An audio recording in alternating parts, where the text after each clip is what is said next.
इस वीडियो को लाइक करें, हमारे चैनल को सब्सक्राइब करें। औज़ुबिल्लाहि मिनश्शैतानिर्रजीम बिस्मिल्लाहिर्रहमानिर्रहीम रब्बि इश्रह ली सदरी व यस्सिर ली अमरी वहलुल उक़दतम मिन लिसानी यफ़क़हू क़ौली रब्बि ज़िदनी इल्मा अल्लाहुम्मा अन्फ़अना बिमा अल्लमतना व अल्लिमना मा यंफ़अुना व ज़िदना इल्मा। मेरे इंतहाई काबिल एहतराम धनोट और इसके गिरदोनवास से आने वाले मुअज़्ज़ज़ डॉक्टर साहिबान, अस्सलाम वालेकुम। माशाल्लाह बड़ी खुशी हुई यहाँ पर आकर, आप सब दोस्तों से मुलाकात हुई। डॉक्टर नासिर साहब ने और उनकी टीम ने, डॉक्टर जहांगीर साहब ने मिलकर, जितने भी दोस्त हैं जिन्होंने ये प्रोग्राम मुनक्किद किया है, ये सब मुबारकबाद के मुस्तहिक हैं कि इन्होंने होम्योपैथी के लिए ये बार बार ये सिटिंग अरेंजमेंट करते रहते हैं ताकि नए दोस्तों के लिए होम्योपैथी के हवाले से तालीम और तरबियत का सिलसिला चलता रहे।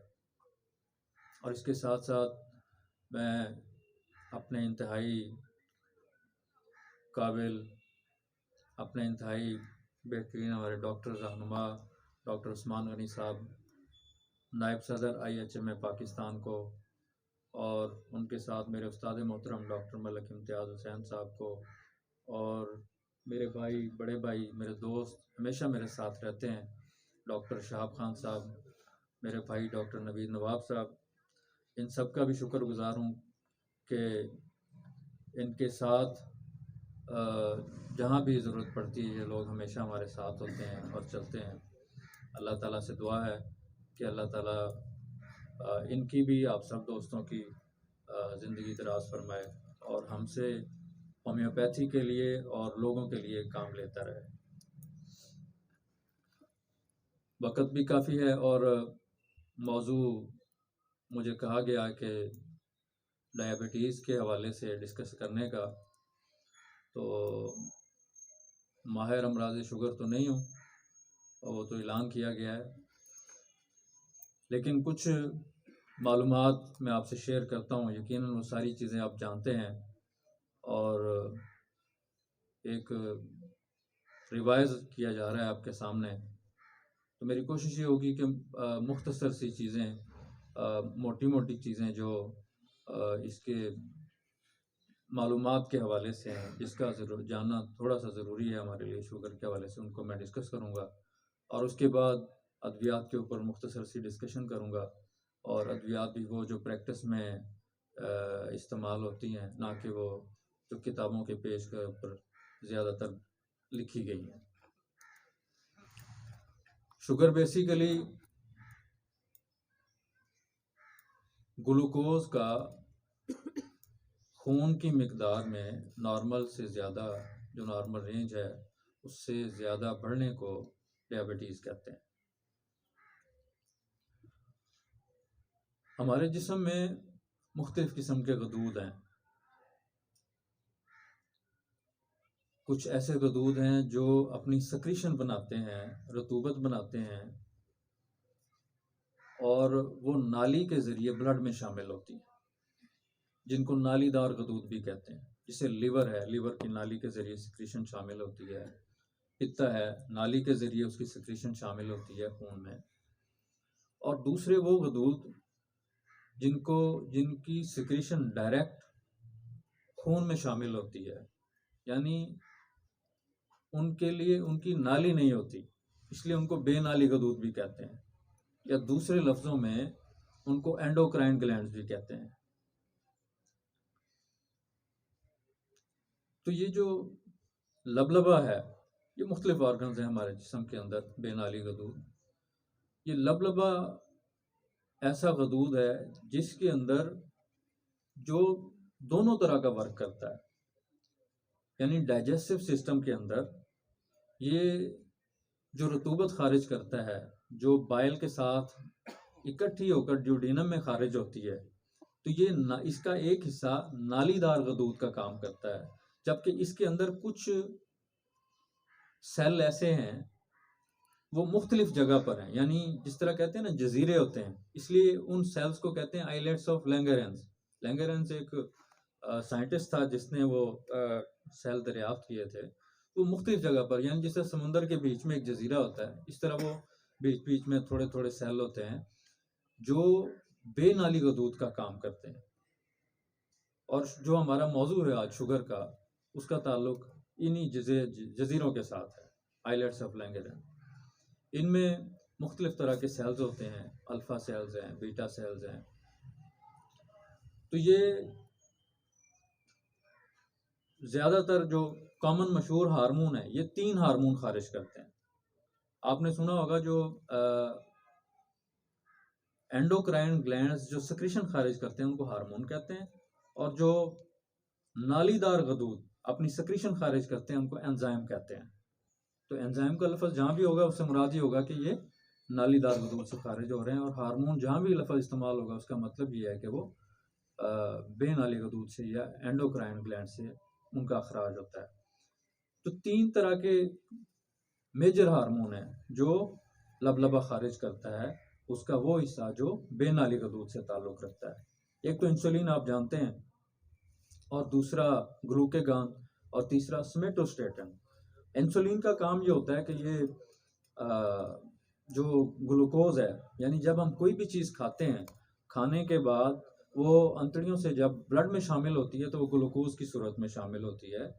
और अल्लाह का निज़ाम देखें कि ये ग्लूकोज चूँकि एब्डोमेन से आ रही है, अंतड़ियों से शामिल होने के बाद ये वेन आगे मिलकर पोर्टल वेन बनती है, और ये पोर्टल वेन सबसे पहले लिवर में जाती है। यानी ये वेन तो होती है, इसमें सारे जिस्म का जितना भी डीऑक्सीजनेटेड ब्लड जो है, जिसमें ऑक्सीजन कम हो चुकी होती है और कार्बन डाइऑक्साइड ज़्यादा होती है, लेकिन इसमें एक खूबी ये होती है कि इसमें जब वापसी पर ये ब्लड आ रहा होता है तो यहाँ से ये क्या करता है, अंतड़ियों से ये ग्लूकोज को कलेक्ट करता हुआ आगे जाता है पोर्टल वेन के ज़रिए लिवर में। तो लिवर इसके ऊपर काम करता है, ग्लूकोज को एक नॉर्मल हद तक तो आगे जाने देता है, वरना उसको ग्लाइकोजन में तब्दील करता है या एनर्जी में मुख्तलिफ डायरेक्शन, उसके ऊपर सबसे पहले लिवर इसके ऊपर काम करता है। तो ग्लूकोज जैसे ब्लड के अंदर बढ़ता है तो इंसुलिन का काम ये होता है कि इस ग्लूकोज को, जो कि हमारी एनर्जी है, इसको हमारे जिस्म के टिश्यू तक पहुंचाता है। अगर हम खाते रहें और ये हमारी ग्लूकोज खून के अंदर घूमती रहे, गर्दिश करती रहे, और हमारे बाकी उज़लात को, बाकी टिश्यूज को, बाकी सेल को ना मिले, तो लाजमी सी बात है वो एनर्जी हमारे जिस्म को नहीं मिलती। तो इसी वजह से ये जो इंसुलिन का काम ये होता है कि ये ब्लड में से ग्लूकोज को लेकर हमारे सेल तक पहुंचाती है। और ये भी हो सकता है अगर ज़्यादा इंसुलिन खारिज होना शुरू हो जाए तो ग्लूकोज लो हो जाएगी, कम हो जाती है, जिस तरह आप देखते हैं हाइपोग्लाइसीमिया में हो जाता है। तो उसको कंट्रोल करने के लिए एक और हार्मोन होता है जिसको कहते हैं ग्लूकेगॉन। वो ग्लूकेगॉन क्या करता है, वो लिवर में या मुख्तलिफ जगह पर जहाँ भी ग्लूकोज होती है, वो ग्लूकोज को सादा लफ्ज़ों में बढ़ाता है। इंसुलिन कम करती है, यानी उसको यूटिलाइज करती है, जबकि ग्लूकेगॉन क्या करता है, वो उसको ब्लड के अंदर बढ़ाता है अगर कम हो गई हो तो। और तीसरा हार्मोन है सोमेटोस्टेटिन, वो इन दोनों को कोऑर्डिनेशन के साथ कंट्रोल करता है, ठीक है ना, ताकि वो अपना काम करता रहे। अगर इंसुलिन ही काम करती रहेगी तो डाउन हो जाएगा, और ग्लूकेगॉन ही अगर काम करता रहेगा तो ग्लूकोज जो है वो फिर बढ़ जाएगा। तो इन दोनों को फिर कंट्रोल करता है वो सोमेटोस्टेटिन। तो ये मुख्तसर सा जो मैकेनिज्म है जो इसके दौरान होता है, शुगर के दौरान। तो लाजमी सी बात, अगर आप इस चीज़ को समझ गए हैं तो आप देखेंगे कि इसकी अलामत कैसे पैदा होती हैं। इंसान ने जब खाता है कोई भी चीज़ पानी के अलावा, तो वो ग्लूकोज में कन्वर्ट होती है, और ग्लूकोज में कन्वर्ट होने के बाद वो ब्लड में शामिल होती है। ब्लड में शामिल होने के बाद ग्लूकोज का लेवल ज़्यादा होता है। जब ग्लूकोज का लेवल ज़्यादा होगा तो शुगर के मरीज़ में ये जो ग्लूकोज इस्तेमाल नहीं हो रही, बढ़ गई है। इससे पहले मैं आपको ये बता दूं, इसकी 2 मेन टाइप्स हैं जो पड़ी हैं, टाइप 1 और टाइप 2 जिसको आप कहते हैं। टाइप 1 ऐसा होता है कि उसके अंदर यानी इंसुलिन बनाने वाले सेल या तो तबाह हो जाते हैं या कम होते हैं या नहीं होते। बात समझ रहे हैं? इंसुलिन मैन्युफैक्चरिंग फैक्ट्री नहीं है, या डैमेज है, तो ऐसे जेनेटिक केस होते हैं, उसको टाइप 1 कहते हैं। तो ऐसे लोगों में डॉक्टर जो रिकमेंड करते हैं वो इंसुलिन रिकमेंड करते हैं। चूँकि इंसुलिन की कमी होती है, क्वांटिटी पूरी नहीं होती, तो उसमें फिर इंसुलिन रिकमेंड की जाती है। दूसरी तरह के केस जो 90% है, जिसको टाइप 2 कहते हैं, उसमें ऐसा नहीं होता कि इंसुलिन होती नहीं है। इंसुलिन बनती है, लेकिन किसी वजह से, या तो वो इंसुलिन भी मुख्तलिफ मिनरल के साथ मुख्तलिफ जो सियाक व सबाक में कहें या महल्ले में काम करती है। तो जब उसको ऐसा एनवायरनमेंट नहीं मिलता, तो फिर क्या होता है कि इंसुलिन वो वर्क नहीं करती, तो ग्लूकोज हाई रहती है। या ऑटोइम्यून डिजीज़ हैं। ऑटोइम्यून डिजीज़ से मुराद ये होता है कि हमारी ग्लूकोज के खिलाफ जिस्म का मुदाफ़ियाती निज़ाम उसके अगेंस्ट काम करना शुरू कर देता है और उस इंसुलिन को काम नहीं करने दे रहा था। तो ऐसी कोई भी वजह के अंदर इंसुलिन की कमी नहीं होती, बल्कि टाइप 2 में क्या होता है, इंसुलिन बनती है लेकिन आगे उसकी वर्किंग में प्रॉब्लम होता है, जिसकी वजह से क्या होता है, ग्लूकोज बढ़ जाती है। इसलिए आपने ऐसे देखा होगा, एक कॉन्सेप्ट लोगों में पाया जाता है कि शुगर नहीं है तो इंसुलिन लगा दो, शायद मरीज कवर हो जाएगा। तो इंसुलिन हर मरीज, शुगर के मरीज का हल नहीं है। टाइप 1 में तो चूंकि बनी कम नहीं रही, उसमें तो रुकावट नहीं है, उसमें तो आप देंगे तो इंसुलिन से चांस है कि कम हो जाएगी। लेकिन जहाँ टाइप 2 का मसला है, वहाँ तो इंसुलिन ऑलरेडी मौजूद है। अगर बाहर से आप इंजेक्ट करेंगे भी तो वो रुकावट, तो इंसुलिन के खिलाफ जो मुजाहमती जो रद्द अमल है वो तो पहले से मौजूद है, वो इसको भी काम नहीं करने देगा। तो इसलिए आपने लोगों में देखा होगा कि बाद लोग हाई इंसुलिन लगा भी रहे होते हैं लेकिन उसकी शुगर कम नहीं हो रही होती। उसकी रीजन ये होती है, तो इंसुलिन हर मरीज का हल नहीं है।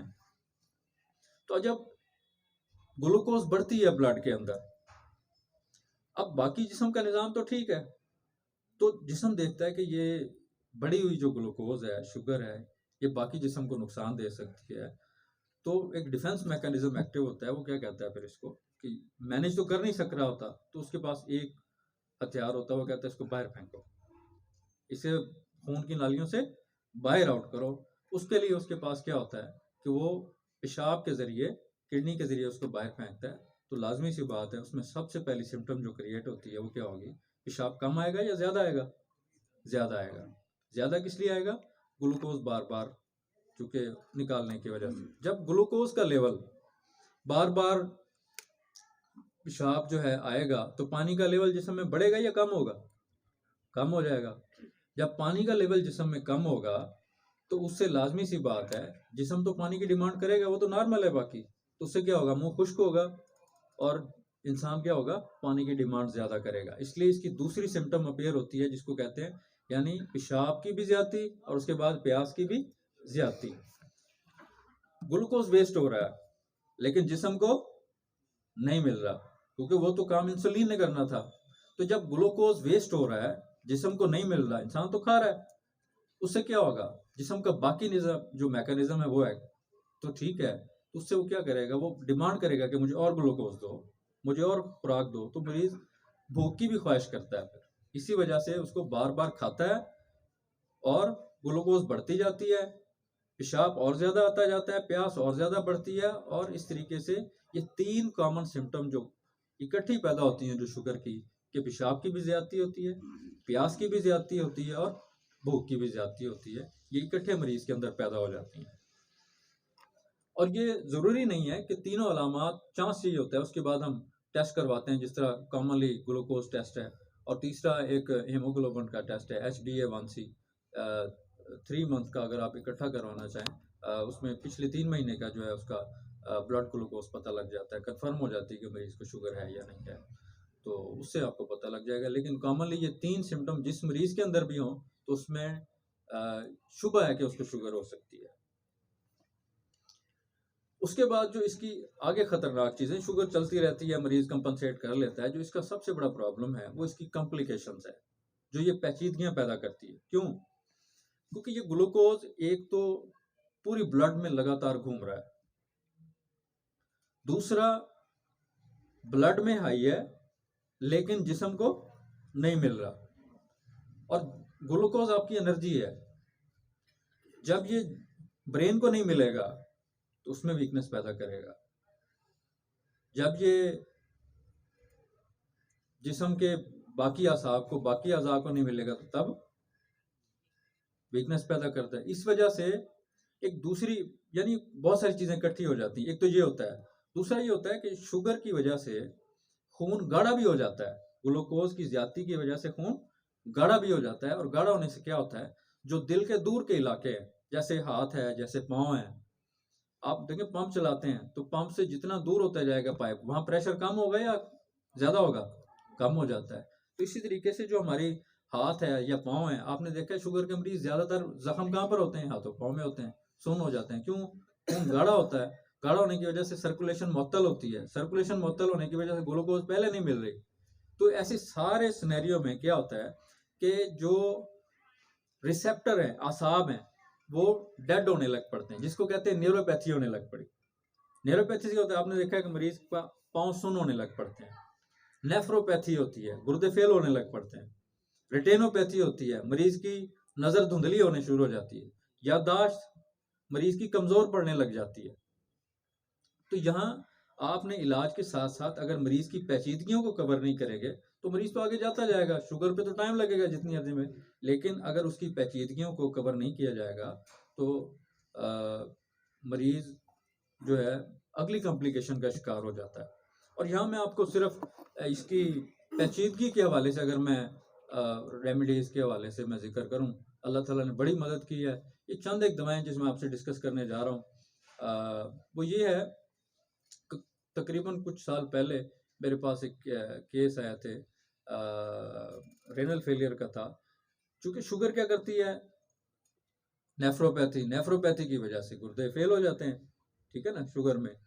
और ऐसे मरीजों में क्या होता है, आप ये देखें कि शुगर के मरीज के अंदर जहां पाँव का जख्म भी होता है, गैंग्रीन भी होता है, वहां पर मरीज को एहसास ही नहीं होता, सेंसेशन खत्म हुई होती, जूता उतर जाए मरीज का तब पता नहीं लगता मुझे। तो उसमें मरीज क्या करता है, आप उसमें देखेंगे कि मरीज जो है पाँव सुन्न होते हैं, तो उसमें खून गाढ़ा होने की वजह से जैसे सर्कुलेशन नहीं होती, तो वहां पर आपके पास जो सबसे बड़ी दवा है वो क्या है कि चूंकि आप देखते हैं कि पाँव पे जख्म ठीक नहीं होता लेकिन बाकी जख्म ठीक हो जाते हैं। आप शुगर के मरीज में देखेंगे कि बाकी जगह पर उसके जख्म क्या होते हैं, ठीक हो जाते हैं, लेकिन जहां सुन्न है, जहां नमनेस पाई जाती है, वहां पर उसका जख्म सुन्न ठीक नहीं होगा। क्यों? वहां पर जब हमने उसके ऊपर गौर किया तो देखा कि अब दो चीजें काम कर रही होती हैं। एक तो ये होता है इंसान के अंदर हीलिंग सिस्टम है, जख्म हो गया उसको हील करना है, उसने ठीक करना है।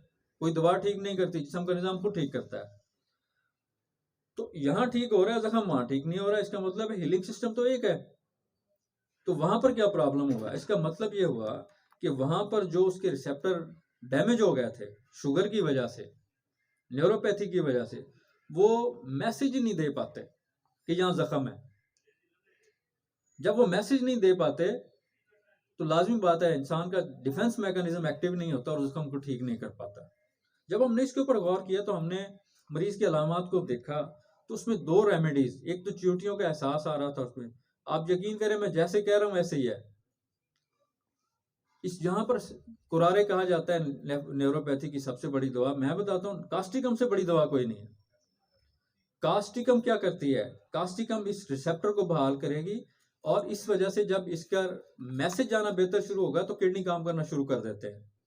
तो आप ये नेफ्रोपैथी के अंदर स्केल कार मियाज़मेटिक दवाओं के साथ, और मेरी रूटीन है कि स्केल कार 200 4 रोज के बाद और कास्टिकम 30 सुबह दोपहर शाम। मेरे ख्याल में इतने केस हैं, अब तो याद भी नहीं है। और शुगर शर्त है, अगर शुगर की वजह से है तो मरीज की नंबर एक तो ये रिकवरी होती है, क्रेटेनिन यूरिया नीचे आने लग पड़ेगा। और उसका दूसरा साइन ये होगा कि मरीज के जो हाथ और पांव सुन्न होते हैं इसमें कमी आने लग पड़ेगी। कितने मरीज ऐसे हैं जो कहते हैं कि डॉक्टर साहब डॉक्टरों ने चेक किया था और निडल प्रिक करके देखी थी और मुझे पता भी नहीं लगा था कि इतनी अंदर सुई मेरे पाँव में गई पड़ी है, हाथों में गई पड़ी है, चोट का एहसास नहीं होता। उनकी ये सेंसेशन ऐसा ऐसा बहाल होने लगती है, बेचैनी सी होने लगती है, दर्द होता है शुरू में और उसके बाद ऐसा ऐसा, और उसके साथ क्रेटिनिन यूरिया नीचे आएगा। और इसके साथ साथ आंखों की नजर भी बेहतरी की तरफ आएगी, इसके साथ साथ पाँव का सुन्न होना भी बेहतर होगा। और दूसरी चीज आपने देखा होगा शुगर के मरीजों में हमारे पास अक्सर दवा लिखी जाती है कि ये मास्कस होती है सेक्सुअल वीकनेस में, लेकिन वहाँ भी आप न्यूरोपैथी के हवाले से ये स्केल कार कास्टिकम को अप्लाई करें, आपको मायूस ही नहीं करेगी। फिर दूसरा काम ये करती है, जब ये न्यूरोपैथी और नेफ्रोपैथी बेहतर होती है तो मरीज के अंदर ग्लूकोज का निज़ाम बेहतर होने लगता है। मैं आपको दावा तो नहीं करना चाहिए इतना बड़ा, लेकिन मैं आपको दावे से कहता हूँ कि आप जब शुगर का मरीज आए और उसके अंदर जो थकन होती, थकन क्यों होगी? जब ग्लूकोज मिल ही नहीं रही मरीज के अंदर, एनर्जी उसको पूरी मिल ही नहीं रही, खा तो हो रहा है, तो उसमें क्या होगा? थकन होगी, कमजोरी होगी, और ये तकरीबन सारे मरीजों में होता है। यानी मरीज पहले जितना एनर्जेटिक होता है, आराम करने के बावजूद दोबारा से काम कर लेता है, वो कहता है अब मैं आराम पूरा करता हूँ लेकिन थोड़ा सा काम करता हूँ तो थकन बहुत ज्यादा हो जाती है।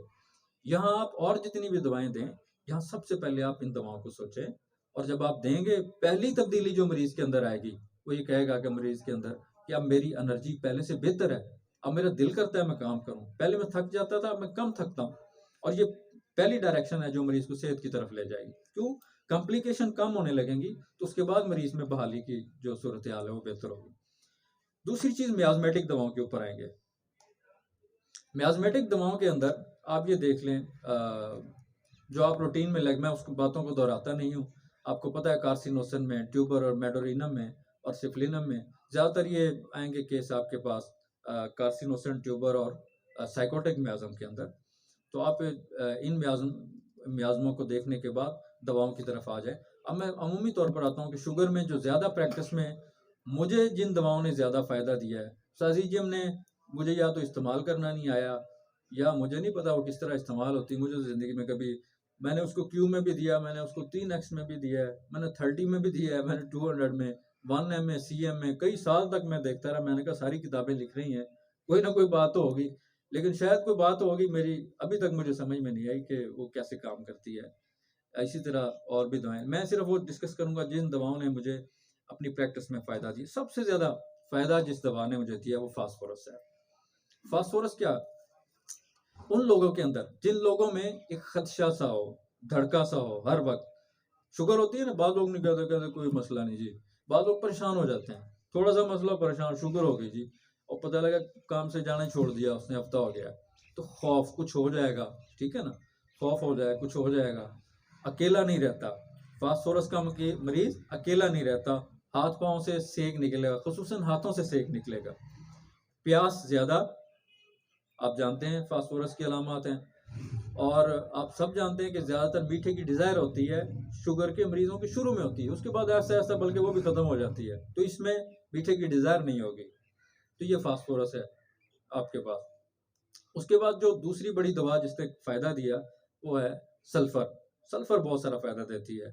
अगर हाथ पांव से सेक निकलता है, प्यास ज़्यादा है, और हाथ की निस्बत पांव से सेक निकलता है, आप उसकी पर्सनैलिटी को भी देख के जज कर लेंगे फास्फोरस का और सल्फर के हवाले से। सल्फर फिलासफर होगा, फास्फोरस एक अच्छी तरतीब से बात करने वाला, घुल मिल जाएगा आपके साथ जल्दी।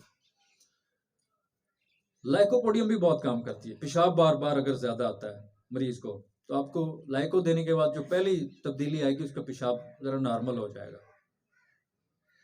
कब्ज और गैस इसकी वाज़ेह अलामतें हैं। चौथी दवा जिसने सबसे ज्यादा फायदा दिया, अर्जेंटम नाइट्रिकम।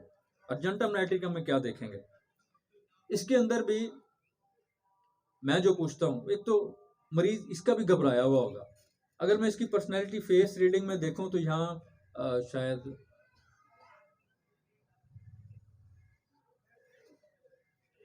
नहीं बैठे हुए अभी कोई, तो करीब करीब इनके कह लें अर्जेंटम नाइट्रिकम में, तो यानी उनकी जो बाल जरा हल्के होंगे यहाँ पर इस शेप में, जैसे होते हैं ना बालों के जरा कम बाल होते हैं और ये शेप बनी होती है बालों की, इस टाइप का मरीज होगा, थोड़ा सा हसास होगा। और उसके अंदर क्या होगा, ऐसे खौफ सा होता है जैसे कुछ हो जाएगा, पेशाब उसको भी बार बार आता है। और बाकी अगर आप पूछेंगे, रश से घबराएगा और ऊंचाई से खौफ, इनमें से या तो दोनों अलामतें मिल जाएंगी या कोई एक मिल जाएगी आपको।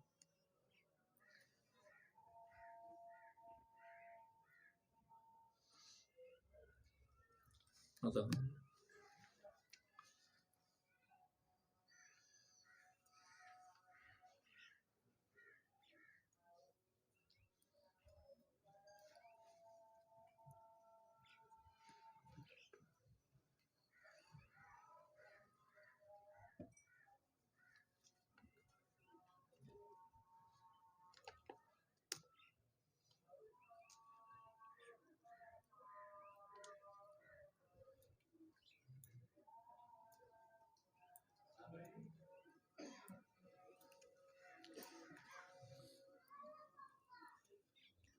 इसके अलावा पल्साटीला ख़वातीन में अपनी अलामात पर, और नेट्रमोर। एक और दवा है ग्लाइसरीन 30 में, ये काशीराम ने लिखी थी और उसके बाद कुछ अरसे से केसों पर अप्लाई की है। इसने भी फ़ायदा दिया है शुगर के मरीज़ों को कंट्रोल करने में। और एलेक्सॉन आप जानते हैं, एलेक्सॉन का ज़्यादा वर्क ये होता है, ये एलेक्सॉन इसी तरह काम करती है कि ये आप देखिए, मैंने जिस तरह बताया था कि ग्लूकोज खून में घूमती रहती है और खुलियात को नहीं मिलती, तो एलेक्सॉन का काम ये है कि ये खून से टिश्यू तक जो इंसुलिन का ये वर्क है उसको, ग्लूकोज को पहुंचाने में बेहतर काम करती है। उससे ये होता है कि मरीज़ ज़रा एनर्जेटिक रहता है और उसे एनर्जी मिलती रहती है।